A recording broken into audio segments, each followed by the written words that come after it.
एक सहाबी थे हज़रत जनाब सैयदना खफाफ बिन ईमा गफ़ारी रदी अल्लाह ताला। इन्होंने बड़ा किरदार अदा किया था मैदान ओहद में, इन्होंने और इनके साहिबजादे ने। तो इनकी बेटी एक दिन हज़रत उमर के पास आई। अब वो बेटी ब्याह के जा चुकी थी, उसकी शादी हो गई थी। हज़रत खफाफ बिन ईमा रदी अल्लाह ताला अन्हु की साहिबजादी अपने ससुराल चली गई थी, वहाँ उसका खामद इंतकाल कर गया। वो खातून वापस आ गई, वो हज़रत उमर से मिली, बेवा औरत। उस बेवा खातून ने आके, यहाँ तो मेरे भाई वो फ़ौजी बेचारे जिनकी बीवियाँ, जिनको एक तकरीब में तो खूब एवार्ड देने के लिए बुलाया जाता है। मैंने यतीमी का वक्त गुजारा है, मुझे पता है कि 2-4 महीने लोग आके कहते हैं कोई हुक्म होया तो 10 आ जाए। फिर जब 1 साल गुजर जाता है तो फिर लोग कहते हैं 4 भरा ने काम क्यों नहीं कर दे।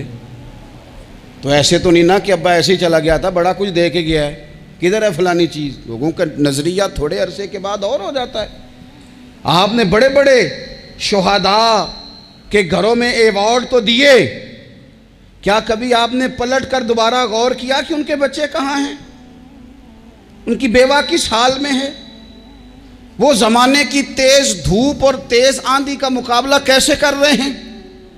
बग़ैर बाप के जो इंसान को खुले आसमान तले वक्त गुजारना पड़ता है, वो कितना को मुश्किल होता है। वो किस तरह टाइम गुजार रहे हैं, ये कभी सोचा लोगों ने? यहाँ तो निरंगी ये सियासत दौरान तो देखिए, मंजिल उन्हें मिली है जो शरीके सफ़र न थे, जो निकले ही नहीं थे वो मंजिल तक पहुँच गए, और जिन्होंने जवानियाँ गुजार दी वो रास्ते में रह गए। हज़रत खफाफ बिन ईमा की साहिबजादी बेवा होके आ गई, बच्चे साथ थे। सरे राह जनाब उमर से मिली और मिल के कहने लगी, हुजूर मैं उस सहाबी की बेटी हूँ जिन्होंने ओहद वाले दिन अपने बेटे के साथ मिल के मुआसरा किया था। बच्चे मेरे यतीम हो गए हैं, मैं बेवा हूँ। हज़रत फ़ारूक आज़म रदी अल्लाह ताला अन्हु ने फ़हरिस्त नहीं मांगी, ख़र्चे की डिटेल नहीं मांगी, तुम आना फलाने से मिलना, परसों 9 बजे आ जाना दफ्तर, ये कोई बात नहीं की। हज़रत उमर गौर से खड़े उस बेटी की बात सुनी, छम छम सैयदना फ़ारूक की आंखों से आंसू गिरे, दौड़ के घर गए, एक ऊँट निकाला, वहाँ से माल गनीमत का माल के भर के 2 बोरियाँ, और बोरियों में क्या था? चांदी भी थी, नकदी पैसे भी थे, कुछ ज़रूरत का सामान भी था, गल्ला भी था। 2 बोरियां भर के ऊंट पे रख के खुद लगाम उस बेटी के हाथ में थमा के का, पुत्र सामान भी तेरा है, ऊंट भी तेरा है, और ये ना समझना यही कुछ तुझे दिया है, जब ये ख़त्म होगा तो रब तेरे लिए और बंदोबस्त फरमाएगा। क्या माना कि ड्यूटियां लगा दी गई हैं, हमें पता है ये सामान कब तक ख़त्म हो जाएगा, पैसे कब तक ख़त्म हो जाएंगे, तेरे लिए मैंने नए हुक्म भी जारी कर दिए हैं। हज़रत उमर वजीफ़ा लगाने लगे तो हुजूर के घर में खिदमत करने वाले हज़रत उसामा बिन ज़ैद का वजीफ़ा डबल लगाया, और अपने बेटे अब्दुल्ला इब्न उमर का वजीफ़ा सिंगल लगाया। तो हज़रत उसामा बिन ज़ैद कहने लगे, अब्बा जी मैंने तो हिजरत भी की, जिहाद भी किया, उसामा तो उन दिनों बच्चे थे। तो हज़रत सैयदना उमर फ़ारूक जवाब में कहने लगे, पुत्र उसामा के वालिद ज़ैद ने भी हुजूर के घर में नौकरी की, उसामा भी नौकरी कर रहा है। हज़रत उमर की शान क्या है ज़माना जानता है, पर फिर भी हज़रत उमर फरमाने लगे, तूने अपने बाप के साथ हिजरत की, फरमाया उनकी खिदमत ज़्यादा है हुजूर के घर में, लिहाजा उनका वजीफ़ा भी ज़्यादा लगाया जाएगा। चादरें आई थी माले गनीमत में, ढेर सारी चादरें, ढेर सारी। हज़रत उमर ने सहाबाए किराम अलैहिम रिदवान की अज़वाज पर, सहाबियात पर वो चादरें तकसीम कर दी। एक चादर बड़ी खूबसूरत निकली अंदर से,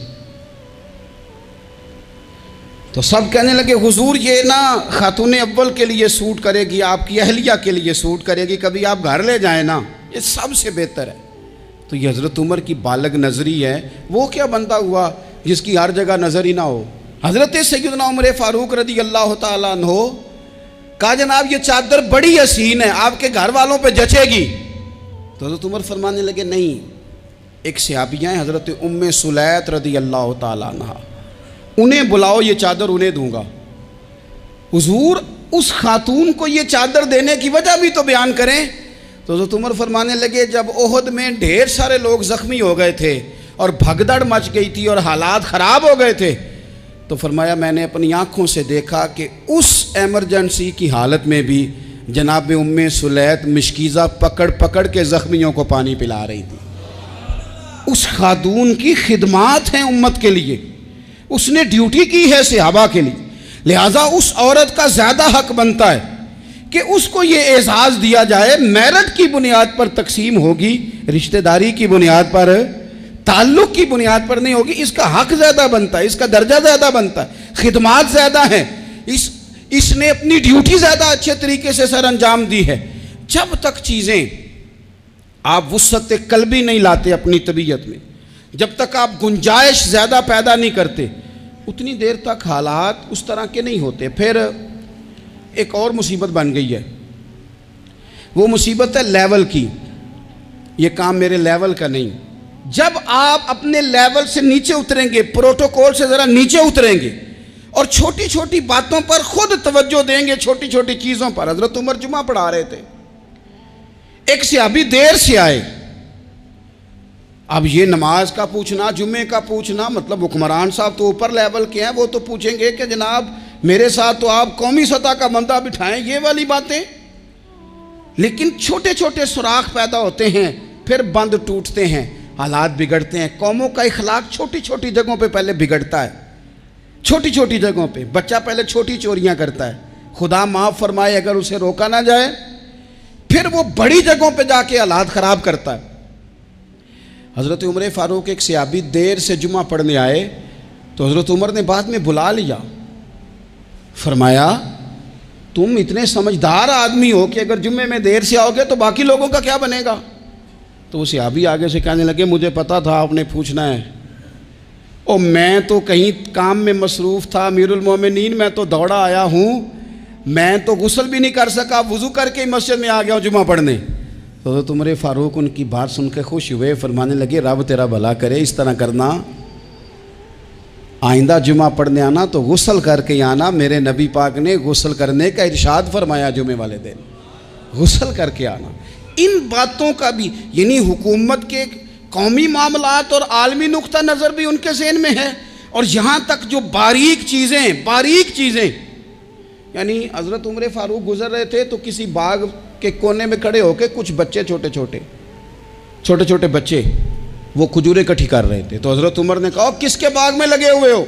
सब बच्चे दौड़ गए। तो हज़रत सनान बिन सलमा फरमाते मैं भी छोटा था, मैं खड़ा हो गया, तो मैंने कहा हुजूर हमने तोड़ के नहीं खजूरें खाई, गिरी हुई खाई हैं, और आपको पता है जो रास्ते में गिर जाएं वो उठानी नाजायज़ नहीं होती, तो हुजूर ये गिरी हुई खजूरें खाई हैं। तो कहते हैं हज़रत उमर फ़ारूक बच्चे की बात सुन के कहने लगे रब तेरा भला करे, तूने सही बात की तरफ मेरी तवज्जो करा दी है, अल्लाह तेरा भला करे। और फिर हज़रत उमर रज़ी अल्लाह तआला अन्हु उस छोटे से बच्चे के पास खड़े हो गए। कौन? किसके पास? नहीं, ख्वाब तो नहीं देख रहे मैं और आप। हुक्मरान वक्त 22 लाख मुरब्बा मील का हुक्मरान बच्चे के पास खड़े हो गए, छोटे बच्चे के पास। दुकान पे गरीब आदमी चढ़ आए ना, दुकानदार साहब इल्ला माशाल्लाह उनका मिजाज ख़राब हो जाता है। वो तीसरी चीज़ के ना वो वाली दिखाओ तो कहते लैनियाँ तो लै, तो जा। और अगर तगड़ा बंदा आ जाए तो कहते हैं जनाब आप इस तरह करें, निशानदेही कर दे, मैं इंशाल्लाह ख़रीद के ला के पेश कर दूँगा। मिजाज बदल जाता है। गरीबों के पास, छोटों के पास, आम आदमी के पास आप जाएं।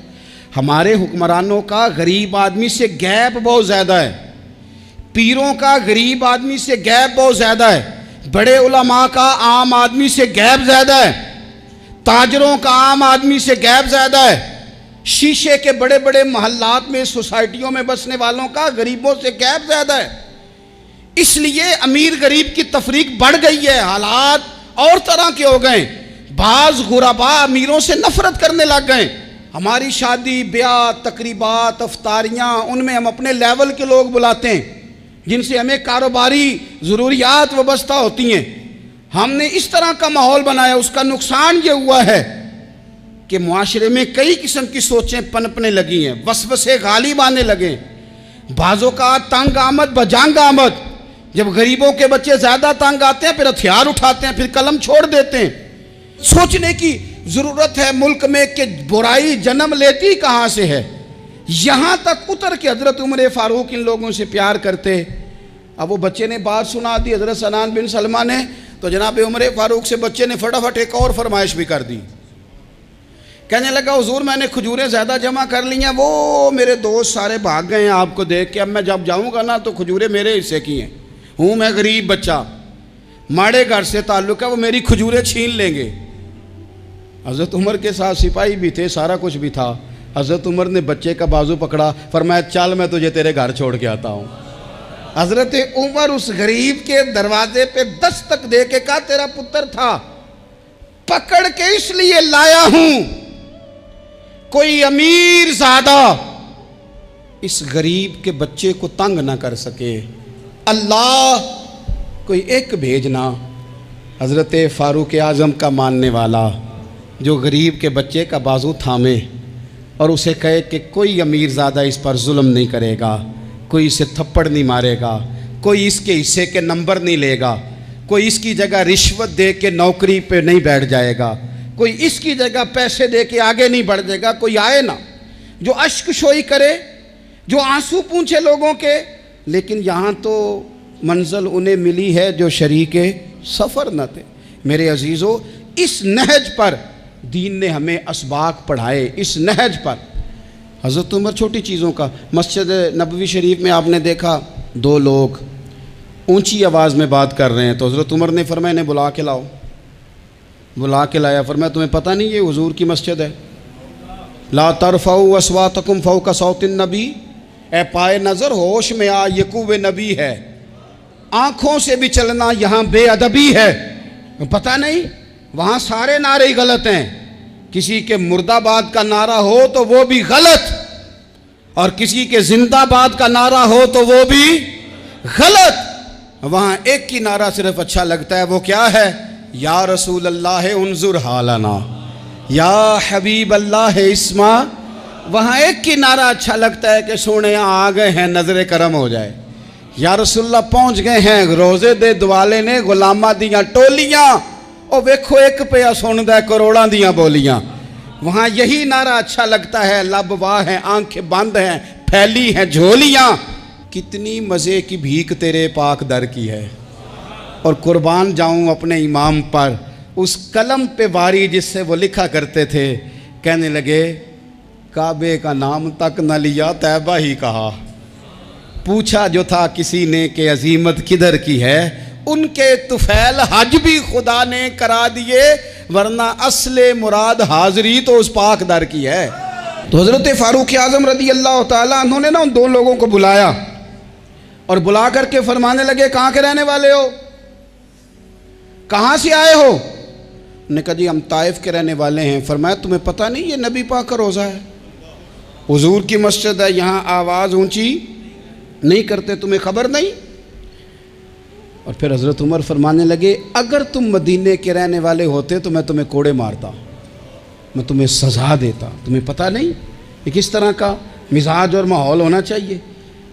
तो हज़रत फ़ारूक आज़म रज़ी अल्लाह ताला अन्हु की जो खिदमात हैं, आपका जो आप तो बाज़ारों में जब जाते थे ना तो फरमाते थे हमारे बाज़ार में सिर्फ वो बंदा आके काम करे जो दीन का इल्म जानता है, जिसे तिजारत के उसूल पता हैं, वो आए, दूसरे को बैठने नहीं देते थे। अपने मिजाज के लिहाज से, अपनी तबीयत के लिहाज से मखलूक के लिए दिलों में नरमी रखते थे, मिजाज में नरमी। एक बात आपने कई दफ़ा सुनी होगी, मेरा बड़ा दिल करता है फिर से उसको दोहराऊं। मैंने उसे सैकड़ों बार पढ़ा है। जब तबीयत पूरी बेचैन होती है और अपनी ज़िम्मेदारियों का एहसास करने को दिल करता है ना, तो फिर ख्याल आता है कि हम भी पढ़ें ज़रा इन चीज़ों को। बार बार पढ़ता हूँ ताकि एहसास ज़िम्मेदारी पैदा हो। आपके ग़ुलाम असलम फरमाते हैं रात को मैं और जनाब उमर निकले थे, तो एक मकान में हमने देखा कि एक औरत ने ना, उसके बच्चे बार बार शोर कर रहे हैं और वो कुछ पका रही है, आवाज़ आ रही है। तो हज़रत उमर ने दरवाज़े पे दस्तक दी। कौन है दरवाज़े पे? कहा मैं एक ग़ुलाम हूँ। हज़रत उमर कहते हैं ग़ुलाम हूँ। बहन क्या मसला है, बच्चे क्यों रो रहे हैं? तो बीबी कहने लगी तुम्हें क्यों बताऊँ, जाओ ना अपना काम करो। हज़रत उमर ने इसरार किया तो तल्ख लहजे में जिससे गुस्सा नहीं कर जाते हुक्मरान, काउंसलर, चेयरमैन, MP, MNA नाराज़ नहीं हो जाते। उस तल्ख लहजे में बीबी कहने लगी, दुआ करो अल्लाह मेरे और उमर के दरमियान क़यामत में फ़ैसला करे। कैसा हुक्मरान है कि उसकी हुकूमत में मेरे बच्चे भूखे सोते हैं। ये मैंने पानी में रोड़े डाल के चढ़ाए हैं, लेकिन ये पेट की भूख ये बड़ी डडी होती है, ये नींद भी नहीं आने देती। ख्याल था रो दो के सो जाएंगे, पर सो भी नहीं रहे। हज़रत फ़ारूक आज़म दौड़े गए, घर से सामान, अनाज, गल्ला कंधे पे रखा। खादिम कहते मैंने कहा कि मुझे दे दें। फरमाने लगे चल तू वादा करना क़यामत में भी मेरे बोझ उठाएगा। कहा हुजूर नहीं, वो तो मेरे बस की बात नहीं। फरमाया फिर मुझे करने दे। दौड़े आए, उस खातून के दरवाज़े पर ला के वो चीज़ें रखी। कहा बहन अगर तू पर्दा कर ले तो ये ग़ुलाम ना आज खाना पका दे तेरे बच्चों। फिर वो घी चढ़ा के, चीनी डाल के, कुछ सामान पकता था वो खाना पकाया। ग़ुलाम कहते हैं जब फूंके मारते थे तो दाढ़ी से धुआं निकलता था, आग जलाते थे धुआं निकलता। फिर खाना पकाया, फिर उन बच्चों को खिलाया। फिर हज़रत उमर फ़ारूक रज़ी अल्लाह ताला अन्हु ना थोड़े पीछे बैठ गए, तो बच्चों के साथ इस तरह की बातें करने लगे कि वो हंस पड़े। जनाब असलम कहते हैं बच्चे उस बेवा के हंसते थे, बच्चे हंसते थे और उमर रोते थे। जब वो हंसते थे तो फ़ारूक रोते थे। फिर वो बच्चे आहिस्ता आहिस्ता लेटने लगे, और जब वो सोने की तरफ बढ़ने लगे तो हज़रत उमर कहने लगे बहन मैं जाऊं? कहने लगी रब तेरा भला करे, मेरा कलेजा फट जाता अगर मेरे बच्चों को आज शाम भी रोटी ना मिलती। तो सैयदना फ़ारूक आज़म रज़ी अल्लाह ताला अन्हु कहने लगे फिर तू मेरे लिए दुआ करेगी? कहने लगी मैं दुआ करती हूँ अल्लाह उमर की जगह तेरे जैसा को नेक आदमी बिठा दे। तो हज़रत उमर कहने लगे एक छोटी सी गुजारिश भी मान लोगी? का क्या? फरमाने लगे कोई ये मेरी खिदमत अगर पसंद आई है तो उमर को माफ़ नहीं कर देती? गलती हो गई, उसे पता नहीं था। अपने मुंह से कहने लगे सियाना भी नहीं, बाशऊर भी नहीं, उसे चाहिए था खिलाफत की जिम्मेदारियां ना लेता। लेकिन हज़रत सिद्दीक़ ने कहा तो वो मान गया, लेकिन बहन मैं उसे जानता हूँ, बुज़दिल बड़ा है, कमज़ोर बड़ा है, ज़ईफ़ बड़ा है। अगर तू क़यामत में उसकी शिकायत लगाएगी तो बड़ा कमज़ोर पड़ जाएगा, उसके लिए मुश्किल हो जाएगा। तो कहने लगी अच्छा अगर तू इतनी सिफारिश करता है तो जा, मैंने उमर को माफ़ किया। हज़रत फ़ारूक आज़म ने चेहरे से कपड़ा हटाया तो बीबी कहने लगी ओहो आप उमर हैं? तो आप फरमाने लगे मैं जो भी हूँ तू वादा कर चुकी है कि तूने उमर को माफ़ किया। फिर बाहर निकले और अपने खादिम जनाब असलम से कहने लगे 2 बंदे और बुला और उन्हें गवाह बना कि मैंने इस गरीब के रोते बच्चे हंसाए हैं। तू जाके उनको बता मैंने वो हंसाए हैं, इसके भूखे बच्चों को मैंने रोटी खिलाई है, और तू गवाह हो जा कि इस बीबी ने खुद कहा है बग़ैर जबर के, मेरी गुजारिश पे कहा है कि मैंने उमर को माफ़ किया। क्यों ना हम भी अपनी अपनी ज़िम्मेदारियों का एहसास कर लें, क्यों ना हम भी जहाँ जहाँ हमारी ड्यूटी है हम भी वहाँ गौर कर लें। कहीं ऐसा तो नहीं कि हम भी कमज़ोर पड़ गए हैं, ज़िम्मेदारी तो ले ली है पर अब हम अदा नहीं कर पा रहे, वरना वहाँ से मुआफ़ी ले लें। अल्लाह ताला सैयदना फ़ारूक आज़म का फैज़ान अता करे। आखिर दावा या अनिल हम्द।